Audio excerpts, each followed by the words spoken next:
Les vraies voix Sud Radio. 3 mots dans l'actu, Félix, qui sont conclave, mandat et retour. Ça y est, les cardinaux sont réunis dans la chapelle Sixtine. Début du conclave, premier tour ce soir, mais on devrait rien savoir, sauf cas improbable où le nouveau pape serait élu du premier coup. Le régime algérien lance 2 mandats d'arrêt internationaux contre un autre écrivain franco-algérien, Kamel Daoud, lauréat du dernier prix Goncourt, alors que Boualem Sansal est lui toujours derrière les barreaux. Et puis attention, le match retour à domicile. Le PSG affronte Arsenal au Parc des Princes. Après leur victoire 1-0 à l'aller, les Parisiens et leurs supporters espèrent bien se qualifier en finale de Ligue des Champions. Les vraies voix Sud Radio. Ils ont partagé une messe avant de s'enfermer. De quelle couleur elle est, cette fumée? C'est parti pour le rituel du conclave. Les 133 cardinaux électeurs, tous de rouge vêtus, sont réunis dans la chapelle Sixtine au Vatican pour élire un nouveau pape. Les plus optimistes espèrent une élection rapide dans les jours qui viennent. La fumée blanche dès ce soir au premier tour, ce serait du jamais vu. On en reparle dans quelques minutes, puisque c'est le grand débat des vraies voix à 17h30. En attendant, cette petite anecdote, rapportée par un cardinal dans un journal italien, le Corriere della Sera, lors d'un précédent conclave, un cardinal étranger avait eu une bien mauvaise surprise dans la résidence Sainte-Marthe où il était hébergé. Dans sa chambre, il y avait un mini-bar avec quelques bouteilles. Il a cru que c'était à sa disposition, gratuit, open bar, comme on dit. Il s'est pas privé, il a abondamment tapé dedans. Il en a même offert à des collègues de passage après le dîner, sauf que, non, c'est un peu comme à l'hôtel à Sainte-Marthe, c'est payant. Le cardinal a donc vu de la fumée rouge quand on lui a présenté l'addition tout à la fin.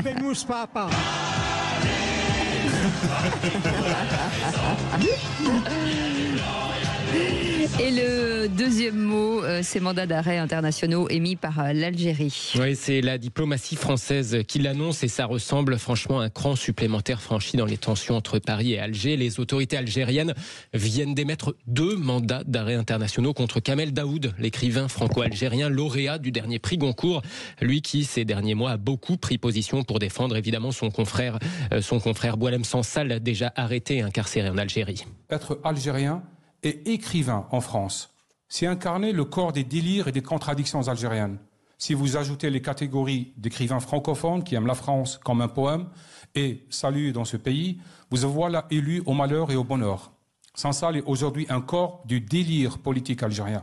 On l'utilise pour démontrer la force vengeresse, la capacité de nuire et de faire peur aux dissidents, pour se concilier les bandes grasses des populistes et des religieux, ou pour faire mal à la France, ou pour lui signifier sa faiblesse. Kamel Daoud, à son tour, donc visé par des mandats d'arrêt internationaux des autorités algériennes. Nous suivons et nous suivrons l'évolution de cette situation avec attention, indique le porte-parole du ministère des Affaires étrangères. Il évoque un auteur reconnu et respecté. Il ajoute aussi que la France est attachée à la liberté d'expression. Philippe Billiger, on peut dire que l'Algérie est en roue libre?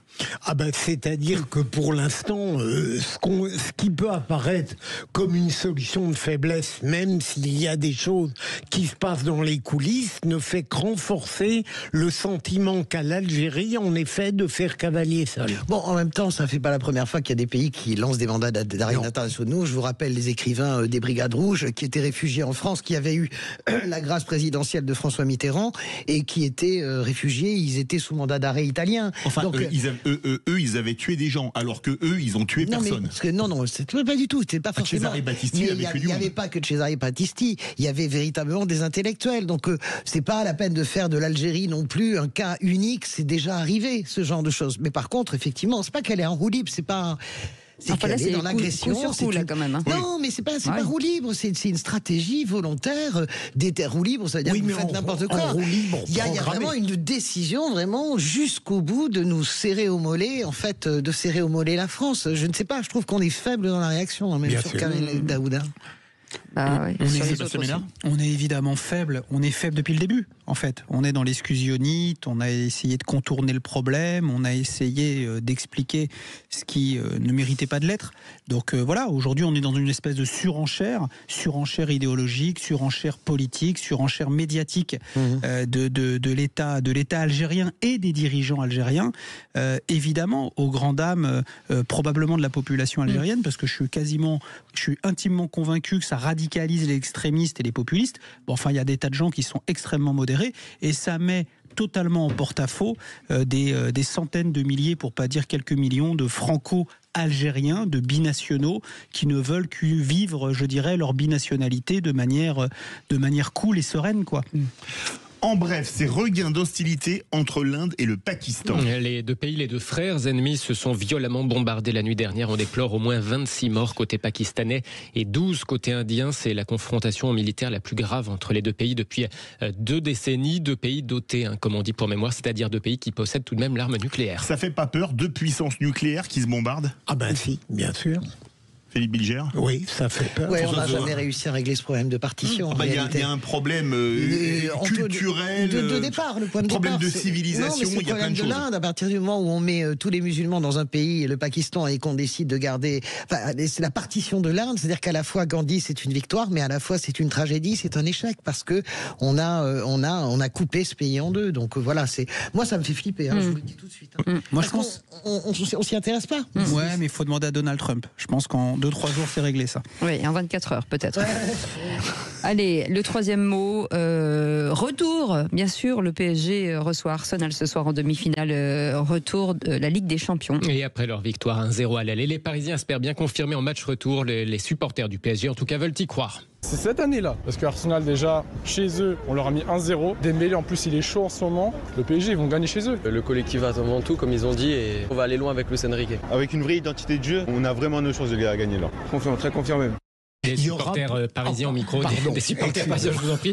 Au micro Sud Radio de Clément Barguin, coup d'envoi donc du match retour PSG Arsenal, c'est à 21h au Parc des Princes. Philippe Bilger qui est parti avant la passe, donc qui était hors jeu, mais on lui donne la parole. Il y aura peut-être 2 grandes nouvelles à la fin de cette Ligue des Champions, c'est qu'on finira par aimer le PSG et qu'il gagnera la Coupe d'Europe. Mais vous les voyez favoris pour ce soir? Ah bah oui, tout de même, je pense que...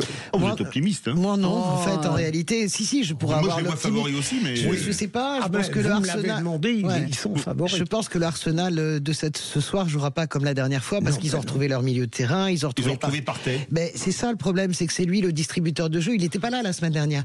Donc je ne suis pas sûr moi que le PSG gagne. Je pense que ça va être un très beau match, mais je ne suis pas certaine qu'il gagne ce soir. Je dirais plutôt Arsenal, moi. Mais voilà, c'est avec des trucs négatifs comme ça qu'on fait cette France. Non, mais je dis en toute logique que le PSG va gagner. Sébastien Ménard. J'espère. Moi qui suis comme Philippe Bilger qui lit dans les mares de café les boules de cristal, je suis intimement... Mais évidemment, on a au moins ce talent-là. Rappelez-vous, on défie toujours les mauvais pronostics de notre demi. Je vais vous mettre un Moi scope j'ai gagné dans 30 tous mes secondes. pronostics jusqu'à présent. Je vois effectivement le Paris Saint-Germain battre Arsenal et évidemment aller jusqu'en finale et gagner cette finale parce qu'il le vaut bien, le Paris Saint-Germain. Allez, ok. Bon, voilà. les pronostics. Je vais répondre à Philippe Bilger. Hier soir, dans ce studio, dans les vraies voix du foot, j'ai été le seul, avec Guy Carlier, avec Emmanuel Galasso, avec Maxime Sénat et Quentin Fredon, à prédire que l'Inter allait se qualifier. Tout le monde mettait le Barça et vous osez critiquer mes pronostics, Philippe Bilger. Moi, j'ai dit par exemple que l'Inter allait gagner. Mais c'est ça, c'est de la gnognotte, alors que ce soir. Allez, donnez-moi les pronostics, Philippe Bilger. Le PSG gagne. Oui, mais quoi? Combien? 2-0. Allez, 2-0 pour le PSG. Moi, je pense que Arsenal gagne et ça termine à 3-1. Ou je ne sais pas si c'est ça ou si on termine au tir au but, c'est possible, mais malgré la présence. 3-1, d'accord, pour Arsenal. 2-1 pour Arsenal. Et donc tir au but alors. Ouais, tir au but. 3-1 non pour Arsenal. On va pas jusqu'au tir au but. D'accord. Non, j'ai un problème là. Sébastien Ménard. À 2-1 pour le PSG, ça passe ou pas? Ah bah ça passe, oui. Non. Oui, ça passe. Oui, ça passe. 2-1 pour le PSG, ça passe. Ils ont gagné à 0. Bon, Maxime, j'ai pas envie de l'écouter, mais comme on parle vrai, on lui donne la parole. Je veux simplement dire que vous aviez dit hier soir aussi qu'il n'y aurait pas 3 partout Inter-Barça aussi. Hein. Je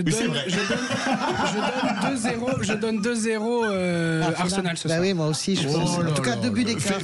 Moi, je vais dire comme à l'aller, 1-0 pour le PSG de nouveau. Cécile?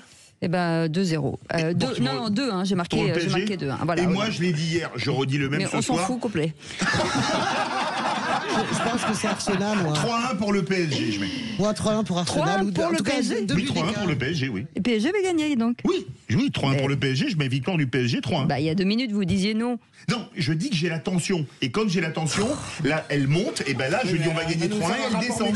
Vous dites n'importe quoi. Bon, en tout cas, vous noterez que Maxime et moi sommes persuadés ce soir que c'est Arsenal qui se qualifie et que tout le reste de la table pense que c'est le PSG. C'est tout, juste notez-le pour demain. Préparez-vous pour lundi à vous prendre un arsenal de remarques. Alors, je vais vous dire, si nous perdons ce soir, ce sera à cause de vous. Parce que là, ils viennent de vous entendre. Et donc, voilà. Allez, les amis, merci Félix, Mathieu. Merci beaucoup.